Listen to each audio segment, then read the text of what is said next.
तो मैं आज की क्लास में आने वाले जो पॉइंट रिव्यू थे, जो स्टेप थी, उन्हें लेकर चलता हूं, ठीक है, ताकि हमारा टाइम वेस्ट भी ना हो। और गारंटी मेरी है कि आपकी जो हिंदी है ना, मैथ की तरह स्ट्रांग करा दूंगा, गारंटी मेरी है, ठीक है। तो देखिए भाई, यहां पर देखिए जो हमारा पॉइंट था, जो हमने पहली क्लास में छोड़ दिया था, कहां से था, यानी मुख के आधार पर स्वर के भेद, है ना, स्वर के भेद, यही पॉइंट तो था हमारा। बताइए मुझे, अब सुनिए आप सभी, यानी हमारा जो पॉइंट था वो मुख के आधार पर स्वर के भेद, हमने यही छोड़ा था, ठीक है। तो देखिए करना क्या है, मैं आपको इस तरह इसके ट्रेगल, यानी आपके माइंड में उन शब्दों के माध्यम से सेट करूंगा, आपके माइंड में यानी एकदम इस तरह बिठा दूंगा कि आप कभी नहीं भूलोगे, ठीक है। तो देखिए कैसे, विपरीत स्वर का मतलब क्या होता है, यानी मुख पूरा खुला हुआ, यानी मुख पूरा खुला हुआ। और अर्ध विपरीत का मतलब क्या होता है, आधा खुला हुआ, आधा खुला हुआ, ठीक है। और समृद्ध मीन्स क्या होता है, बंद, पूरा बंद। और अर्ध समृद्ध मीन्स क्या होता है, आधा बंद। तो देखिए अक्सर हमें पेपर एग्जाम में बस हमें वहां तक ध्यान रहे, बाकी हमें कोई मतलब नहीं है ना। आपका काम क्या है कि सर हमें तो केवल एग्जाम में अगर यहां से क्वेश्चन आता है तो बस हम सही आंसर 100% टिक मार्क कर सके, हमें तो इतना करा दीजिए। और किस तरह कराते हैं आप, वो आप देख लीजिए, ताकि हम वहां तक इन्हें न भूल पाए। तो आप बस ध्यान लगाकर सुनना, गारंटी मेरी है कि आप नहीं भूलोगे, ठीक है। थोड़ा तेज चलूंगा मैं, ताकि आपका कम समय में सिलेबस भी कंप्लीट हो सके। देखिए विपरीत स्वर, अर्ध विपरीत स्वर, समृद्ध स्वर, अर्ध समृद्ध स्वर। सबसे पहले मैं आपको बता दूं, समृद्ध स्वर किसे कहते हैं, यानी पूरा बंद, समृद्ध, ठीक है। लेकिन समृद्ध के लिए मैं शब्द लेता हूं सुई, क्या लेता हूं, सुई। अब बताइए मुझे सुई, और आप सुई से याद कर लेंगे, देखो कैसे याद कर लेंगे। इसमें क्या रहा है, ऊ, तो इसमें क्या होगा, छोटा ऊ और बड़ा ऊ। इसमें आ रहा ई, तो छोटी ई और बड़ी। तो सम सुई, समृद्ध सुई। देखिए भाई, आपको अच्छी तरह पता है कि आपको याद ना हो तो सुन लेना। जैसे आप व्रत, समव्रत, मान ली जाए कि आप कहीं पर जा रहे हैं, कि पार्टी फंक्शन में जा रहे हैं, ठीक है। मैंने पहले भी क्लास में बोला था, उसी शब्द, उसी वाक्य, उसी सारांश को मैं समझाने वाला हूं इसमें, ताकि आपका दिमाग से अलग ना हो, ठीक है। तो आप जा रहे हो और आपके परिवार वालों ने बोला कि बेटा तुम्हें जल्दी तैयार होना है, तुम्हें उसकी शादी में जाना है। आप देखना कि आपका एक का निमंत्रण आया हो तो घर में से एक ही जाएगा, है ना। अब घर में से एक ही जाएगा, बट कह नहीं सकते कौन जाएगा, ये तो मालिक साहब के ऊपर ऑर्डर है, वो जिसे ऑर्डर देंगे वही जाएगा, ठीक है, यानी पिताजी, मम्मी जी, जो भी है। लेकिन मान लिया कि आपको पता नहीं है, किसी कारणवश आपके जो वस्त्र है उनमें कोई खराबी आ गई, है ना। मान लिया बटन नहीं है, चेन नहीं है, XYZ कोई भी रीजन हो सकता है, ठीक है। तो आप कहां जाओगे, दर्जी पे, दर्जी पे। और दर्जी पर जाओगे तो बोलोगे भैया जल्दी कर दीजिए, क्या कर दीजिए, जल्दी कर दो। वो बोलेगा भैया जल्दी क्या है, सब्र रखो, कर तो रहे भैया, क्योंकि वो किसी और का काम कर रहा होगा उस वक्त। तो अपना आपका जो कपड़ा है, मान लीजिए आपका ये रेड कलर का है, उसके जो धागा है वो व्हाइट हो सकता है कि नहीं है, तो वो चेंजिंग भी करेगा आपके कपड़े के अनुसार, तो टाइम तो लगेगा। तो एक ही शब्द बोलेगा कि सब्र रखो, सब्रत, सब्र रखो। किसने बोला, सुई वाले ने, मतलब दर्जी वाले ने। तभी तो हमारे जो कपड़े हैं सिल पाएंगे, है ना। तो सीधी सी बात है, समृत मीन्स सुई, और इस सुई के माध्यम से हम याद करते हैं सुई उ यानी उ उ ई। तो समृत जैसे ही आपको दिखे आप इन चार यानी आप आंसर 100% टिक मार्क कर सकते हैं। ठीक है, यहां तक किसी को दिक्कत बताइए भाई। अरुण, मनोज, काना और बाकी सिस्टर कोई दिक्कत? ओके। इसी प्रकार अर्ध समृत, अब तुम बताइए मुझे अर्ध समृत। अब समृत में क्या है? सुई। अब यहां पर लगी है आधी सुई। क्या लगी है? आधी सुई। अब मान लीजिए क्या आप आधी सुई से अपने कपड़े सिलवा सकते हो? कभी नहीं, कभी नहीं सिलवा सकते, गारंटी है। यानी आधी सुई कहोगे सर सुई दूसरी ले लो, या आप इस चीज को ले जाओ डॉक्टर पर। ठीक है, आधी सुई अगर आपकी दवा पैसों से पूरी सुई यानी उसके लायक आई है और वो लगा रहे हैं आधी सुई, यानी बचत कर रहे हैं, सेविंग कर रहे हैं अपने लिए, तो आपको पता चल गया तो रियल में आप उस व्यक्ति को टोक दोगे कि डॉक्टर साहब नहीं, आप पूरी सुई लगाइए क्योंकि मैं दवा पूरी लेके आया हूं। इसका मतलब आप बचत कर रहे हो मेरी दवाई में से, है ना? तो आप ओए, क्या बोलोगे? ओए ओए, आधी सुई नहीं, आधी सुई नहीं, पूरी सुई लगाइए, पूरी सुई लगाइए। तो अर्ध समृत मीन्स ओए यानी छोटा और छोटी है। ठीक है, आप इनसे भी याद कर सकते हैं। तो बताइए समृत स्वर सुई उ उ ई सुई उ छोटो। अब मान लो सुई है, अब मान लो ये बनी है तो ये छोटा बड़ा ऊ जो बना है छोटे ऊ से मिलकर बना होगा ना, तो छोटा ऊ भी बड़ा ऊ भी। ठीक है, अब जो ई बनी है ना छोटी ई से भी बड़ी ई से भी, तो समृत में क्या आ गए? सुई में छोटा ऊ बड़ा ऊ छोटी ई बड़ी ई। यहां तक किसी को दिक्कत बताइए तो मुझे। ओके, दूसरी बात अर्ध समृत आधी सुई। अगर आधी सुई आप देखते हैं डॉक्टर के पास तो आप उसे टोक देंगे, है ना, उसे रोक देंगे। तो क्या बोलोगे? ओए नहीं नहीं नहीं, ओए आधी सुई नहीं, हमें तो पूरी सुई चाहिए। हाँ छोटी है, छोटी है बड़ी है में कुछ इसमें है। ठीक है, छोटी है, सॉरी, यस छोटी है। ठीक है, तो यहां तक किसी को दिक्कत बताइए मुझे।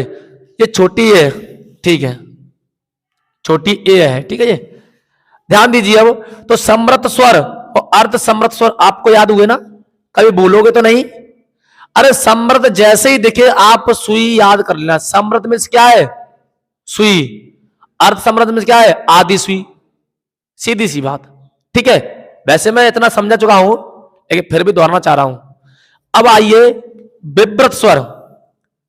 विव्रत स्वर, विव्रत स्वर कौन से होते हैं? जो खुला हुआ हो, यानी आ, क्या हो? आ, बताऊंगा अभी, जिसका मुंह पूरा खुला हो। अर्ध विव्रत अ बड़िए और बड़ो ओ। समझ गए? देखिए मैं आपको समझाने का प्रयास करता हूं। मान लीजिए मैं लिखता हूं अ आ ई उ री, ठीक है, और ए ओ ओ, ये लिख दिया मैंने। अब ध्यान दीजिए आप लोग, आ ई उ ए ऐ। अब बताइए, मैंने कहा खुला मुंह, जो खुला मुंह है वो किस में आ रहा है? आ। क्या इस वाले से ज्यादा खुला मुंह किसी वर्ड में खुल पा रहा है? बताइए मुझे। क्या आ से लेकर औ तक, औ तक, क्या किसी वर्ड में इस वाले से ज्यादा मुंह आपका खुल पा रहा है? आ। तो इसका मतलब विव्रत में खुला मुंह, पूरा खुला। तो किसमें खुला? आ में। आपकी समझ में आया? किसमें खुला? आ में। अब दूसरी बात, अर्ध विव्रत मीन्स आधा खुला हुआ मुंह। कैसा? आधा खुला हुआ मुंह। अब देखिए आधा कैसे खुलेगा?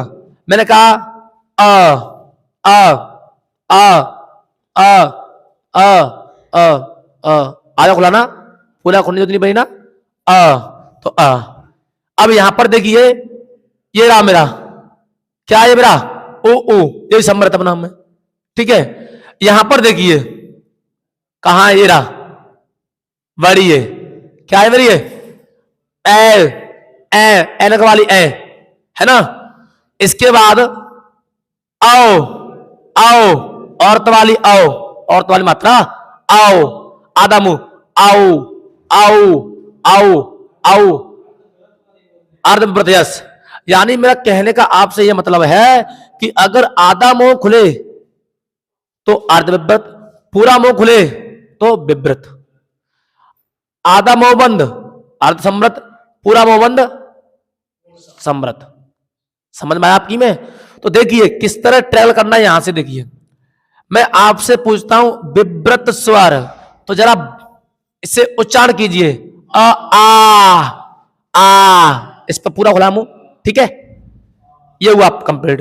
अर्ध विव्रत देखिए आ आ आ आ आ आ, है ना, ये वाला हो गया, क्योंकि ये तो हो नहीं सकता, ये हो चुका है ई ई, क्योंकि ये क्या है मेरे सम्रत स्वर, क्या है सम्रत स्वर, क्यों है देखिए ई ई ई, दांतों को मैं चिपका कर बोल सकता हूं, मुंह खुला तो नहीं है, ई ई ई ई ई ई ई ई, है ना, मुंह खुला तो नहीं है, तो फिर भला मैं आधा मुंह खुला नहीं है तो इन वर्णों को मैं यहां कैसे लिख सकता हूं, सोचिए इन वर्णों को मैं यहां कैसे लिख सकता हूं, तो ये कहां जाएंगे, यानी बंद पूरा मुंह, पूरा मुंह बंद, ठीक है।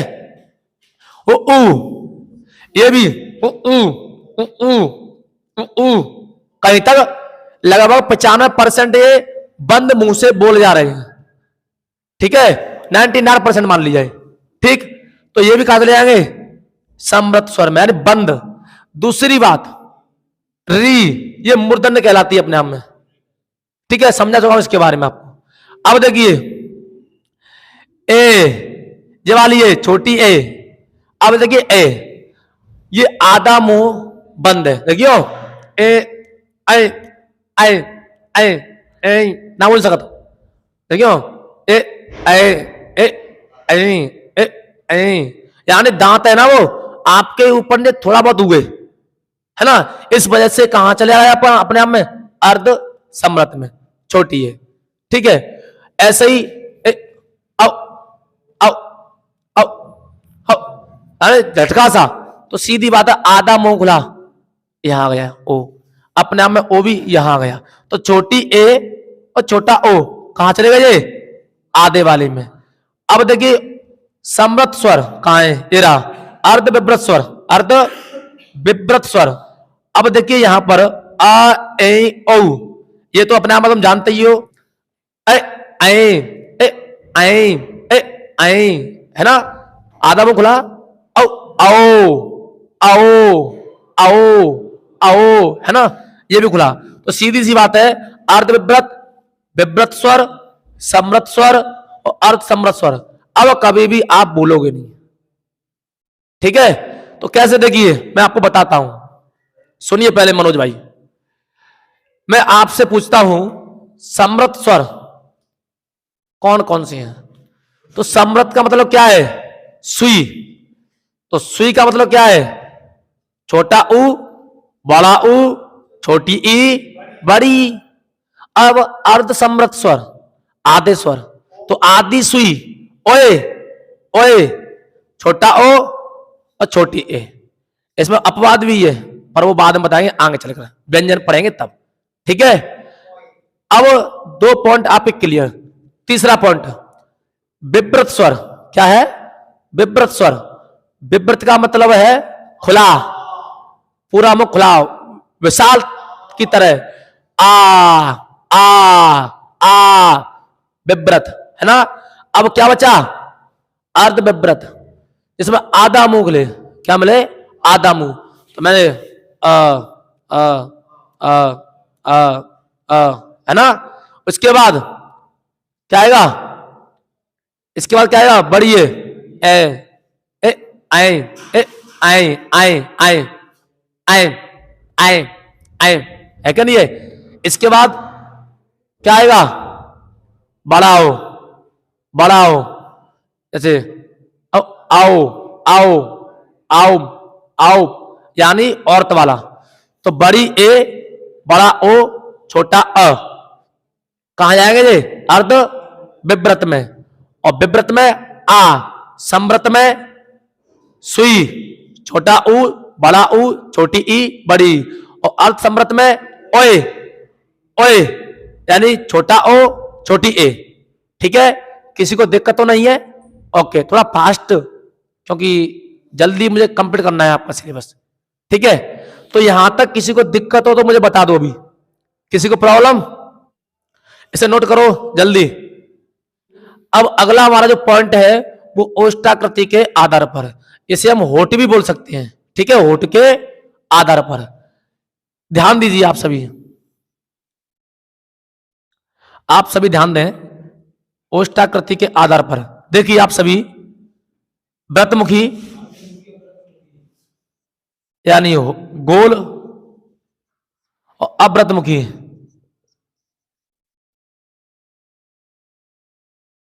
यानी गोल नहीं, गोल नहीं। ठीक है, अब फिर उच्चारण कीजिए कि आ से लेकर औ तक कौन कौन से ऐसे वर्ण हैं जिन पर हमारा जो होठ है ना वो एकदम सर्पिलाकार, एकदम गोल हो जाए। तो आ देखिए, फिर से देखिए, यहां आ, ई, ओ, ओ, ए, री मान सकते, री हम बाद में लेते हैं। ठीक है, ओ, औ। अब देखिए, अ नहीं बनाना, आ होठ गोल नहीं हुए ना, ई होठ गोल नहीं हुए ना, ई नहीं हुए, ऊ हो गए, होठ गोल हो गए। तो इसमें क्या आएगा? ओ।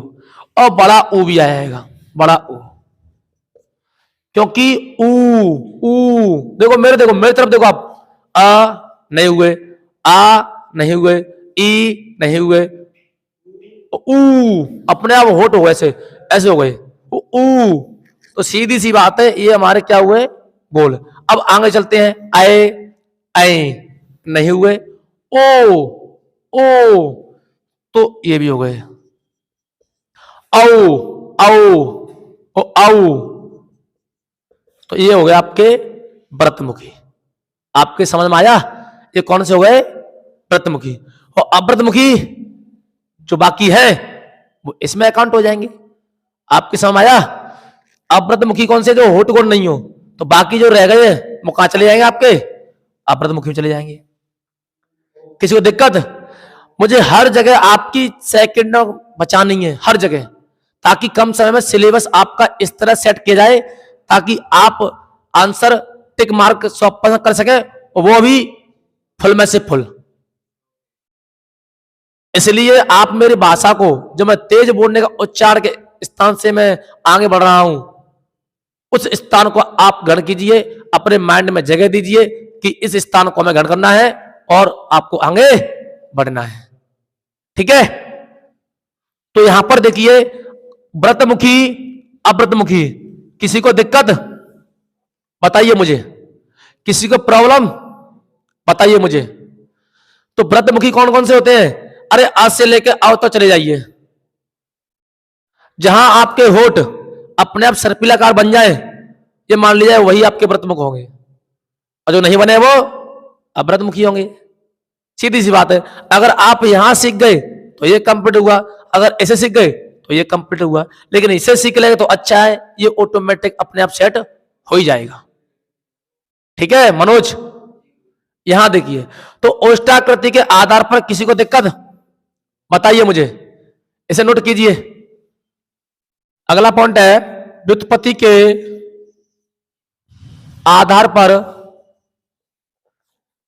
पर स्वर के भेद। देखिए, यह भी आपका दो भागों में डिवाइडेशन कर देता हूं। एक होता है मूल स्वर और एक होता है संयुक्त स्वर। आप सभी ध्यान दीजिए, यानी मेरा कहने का अर्थ है कि मूल स्वर जो है ना आपके, देखिए, अ, ई, उ, री, छोटी वाली री, ठीक है। अब मूल स्वर कौन से कहलाए आपके? अ ई उ री, ठीक। यहां तक किसी को दिक्कत? इन्हीं को हम क्या बोलते हैं? ह्रस्व स्वर। इन्हीं को हम क्या बोलते हैं? लघु स्वर। तो देखिए सबसे पहले मैंने आपको यही कहा थे, अश्व स्वर, दीर्घ स्वर, है ना, प्लुत स्वर। तो इसलिए आपको बताया था उस वक्त। तो यहां पर देखिए अब इसके बाद संयुक्त स्वर कौन कौन से होते हैं? संयुक्त स्वर पर यहां पर ध्यान दीजिए, संयुक्त स्वर जो आपके होते हैं ना, वो रियल में आप ध्यान दीजिए दो भागों में डिवाइडेशन होता है। संयुक्त स्वर को हम दीर्घ स्वर भी बोलते हैं। क्या बोलते हैं? दीर्घ स्वर भी बोलते हैं। अब एक तरफ आता सजाती है और एक तरफ बजाती है। आप सभी ध्यान दीजिए, मूल स्वर आपने पढ़ लिए, संयुक्त स्वर जो कि दीर्घ स्वर, जिस तरह यहां पर अश्व स्वर, यहां पर दीर्घ स्वर। अब भाई सीधी सी बात है, देखो मैं अकेला हूं, कोई दिक्कत नहीं है। अगर मैं किसी के सहारे चलूंगा, जैसे मेरे मान लो कोई एक्सीडेंट हो गया, कुछ भी हो गया मान लीजिए, तो मेरा क्या करना पड़ेगा? मुझे कोई ना कोई सहारा लेना पड़ेगा, लकड़ी का, किसी भी बैठ का, कोई ना कोई सहारा, या आपका भैया पार करा दो रोड को, है क्या नहीं है? तो मैं सहारा लूंगा, चलना पड़ेगा मुझे ऐसे ऐसे करके। तो संयुक्त स्वर अपने आप में दीर्घ स्वर कहलाते हैं, ठीक है, एक से भले दो। तो संयुक्त स्वर अपने आप में दीर्घ स्वर है, लेकिन दीर्घ स्वर जो है ना, वो आपके दो भागों में डिवाइडेशन कर दिए गए हैं, सजाती और बजाती है। इतना बार समझ में आपकी में? सजाती है कौन कौन से? तो देखिए अ बड़ा आ, क्योंकि अ से क्या बनता है? बड़ा आ।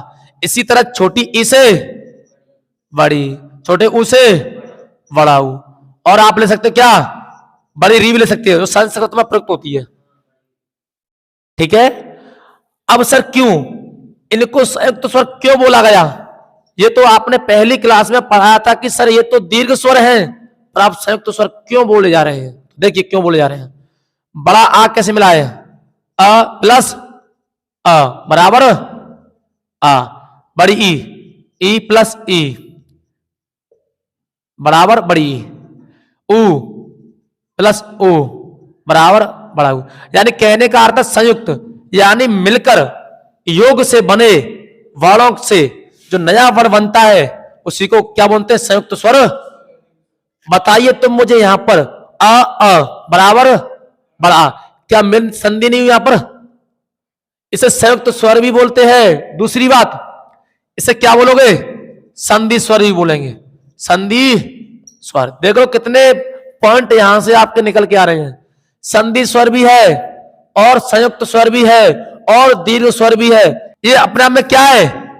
सजातीय स्वर भी है। तो देखिए आपने केवल दीर्घ स्वर पढ़ा था पहली क्लास में, मैंने कहा था कि क्रम बाय क्रम लेके चलूंगा, ठीक है।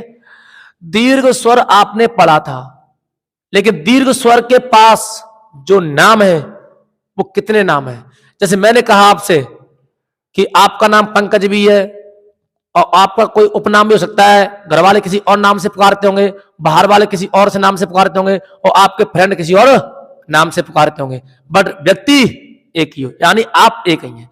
इसी तरह दीर्घ स्वर एक ही है, बट इसको संधि स्वर भी पुकारा जा सकता है, और इसको सजातीय स्वर भी पुकारते हैं, और इसको संयुक्त स्वर भी पुकारते हैं, और इसको दीर्घ स्वर भी पुकारते हैं।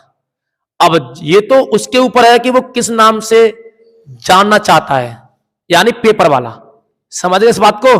पर आपका एक भी पॉइंट रहना नहीं चाहिए। मैं आपसे फिर भी कह रहा हूं, इतने फास्ट शब्द बोलिए जो आपकी समझ में आए, इतने फास्ट भी मत बोलिए कि आपकी समझ में नहीं आए, इतने धीमे भी मत चलिए कि आपका पेपर निकल जाए, आप कुछ ना कर पाए।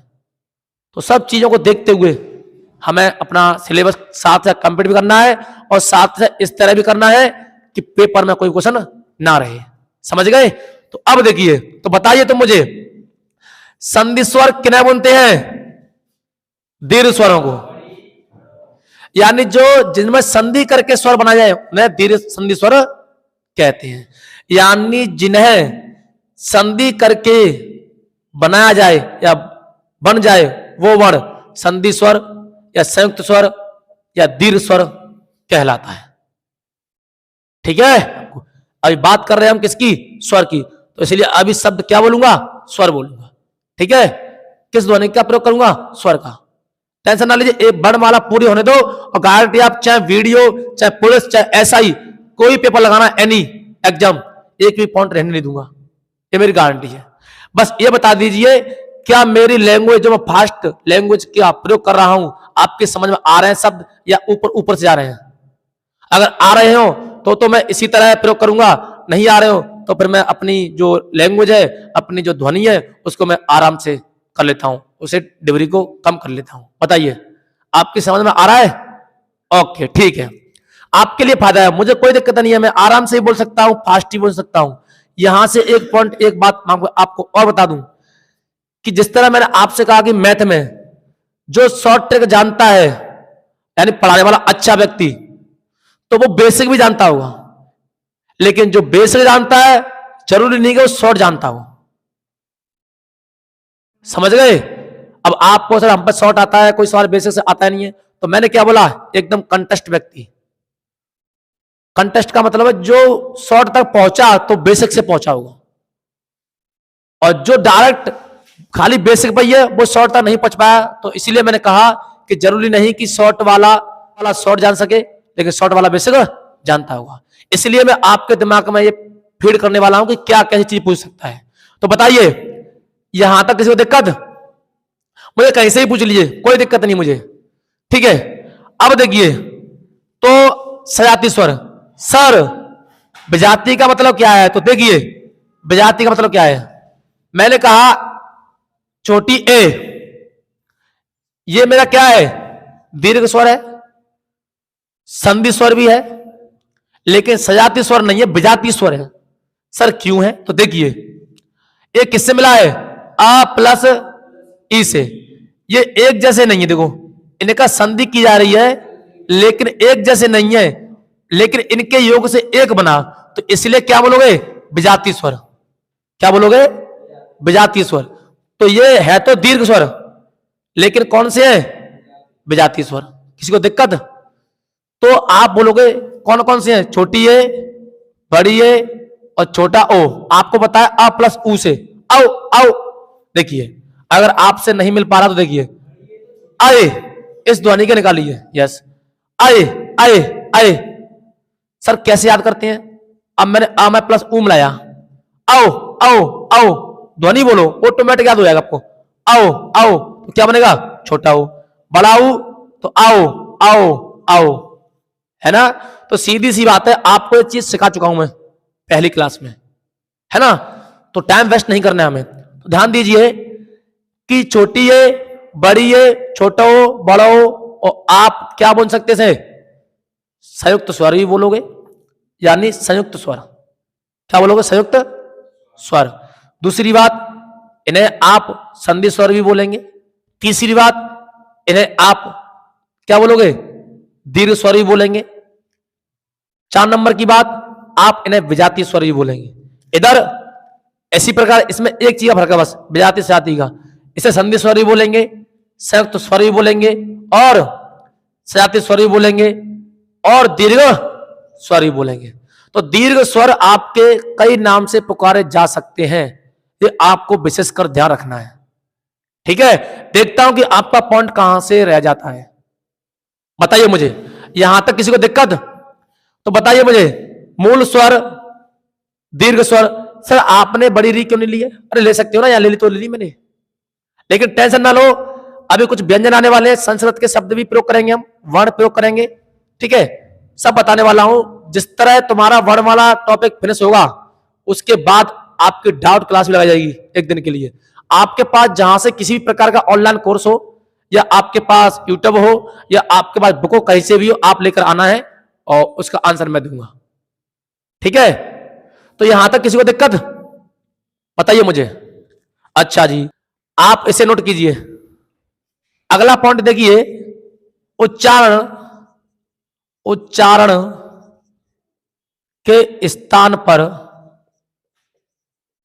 स्वर के भेद। देखिए मैंने कहा अ और आ, कहां से बोला था ये? पहली क्लास में पढ़ा चुका हूं तुम्हें, कंठ से। कहां से? कंठ से। अगला ई बड़ी, किससे? तालब्य से। अगला ऊ और बड़ा ऊ, मुर्दा नहीं ओष्ठ। अरे उच्चारण लिखा है, उच्चारण के समय हिंदी कोई बड़ी नहीं है। पहले हम रटते थे इन चीजों को, गारंटी आप इन चीजों को खुद सोचिए, यानी उनका ध्वनि के अनुसार पढ़कर देखिए क्या निकल रहा है। ऊ तो क्या? ओष्ठ या होठ। री मूर्धन्य, क्योंकि इसकी देखो री री री री री री, यानी जीव जो अगला जो आगे वाला स है वो अपने आप उच्चारण के स्थान पर स्वर के वेद। अब उच्चारण के स्थान पर स्वर के वेद जो आपके हैं और आ, मैंने आपको बताया था कि सबसे पहले ध्वनि कहां से निकलती है? कंठ, यानी फेफड़े के बाद कंठ। कंठ के बाद जैसे मैंने आपसे कहा था, देखो ये व्यक्ति है, ये फेफड़े है, और यहां से यूं यूं और यूं यूं, ये मेरा क्या है? कंठ है। क्या मेरा है? कंठ है। और यहां से यहां तक कैसा क्या है मेरा? तालब्य। और यहां से यहां तक का है दांत तक कैसा मेरा क्या है? मूर्धन्य। ये मेरा क्या है? दांत। ये मेरा क्या है? होठ। तो 1 2 3 4 5, केटीएम 2, के टी एम, डी में दंत्य और ओ में ओष्ठ, तो 5 हो गए मेरे। आपको सिखाया था मैंने पहली क्लास में, है ना? तो ये होते हैं मेरे। तो देखिए आ, ये कहां से बोले जाएंगे आपके? कंठ से। ई तालब्य या तालब्य। ऊ और मूर्धन्य, क्योंकि आपकी जीभ देखो यहां दांत से पीछे, जरा देखो आपकी जीभ है ना वो दांत से पीछे जरूर टकरा रही होगी। देखो दांत से पीछे ही, जो दांत आपके ना उसे वाले इससे पीछे आपके जरूर स्पर्श कर रही होगी, है ना? अब देखिए यहां पर, सुनिए पहले यहां पर, तो यहां तक इसे दिक्कत, पर सर ये तो हमें पता है, लेकिन हम यहां से आपके लिए पॉइंट निकालना, पॉइंट यानी कौन कौन से वर्ण को हम क्या क्या बोल सकते हैं। तो मैंने कहा ये, लेकिन अब आपसे पूछता हूं ए, ये पॉइंट है मेरा, छोटी ए, इसे क्या बोलोगे? छोटी ए। कंठ तालब्य कैसे याद करना है? ये किससे बनी है? आ प्लस के ई, चाहे बड़ा या बड़ी ई कोई भी ले लो, तो ये इसमें क्या है? कंठ और तालब्य, तो ऐड करोगे तो क्या बन जाएगा? कंठ तालब्य। समझ गए इस बात को? चाहे छोटी है चाहे बड़ी है, कंठ तालब्य। ठीक है भाई। दूसरी बात, मैं कहता हूं छोटा ओ या बड़ा ओ, बताइए इन्हें क्या पुकार सकते हैं? किस नाम से पुकार सकते हैं? कंठोष्ठ। वेरी गुड, कंठोष्ठ। क्यों? ओ किससे मिला है? आ प्लस ऊ से, और अ इसमें क्या है? कंठ, और ऊ इसमें क्या है? ओष्ठ, तो सीधी बात कंठोष्ठ क्या बन जाएगा? ये कंठोष्ठ। तो इस तरह इनको भी याद कर सकता है और बना सकते हैं।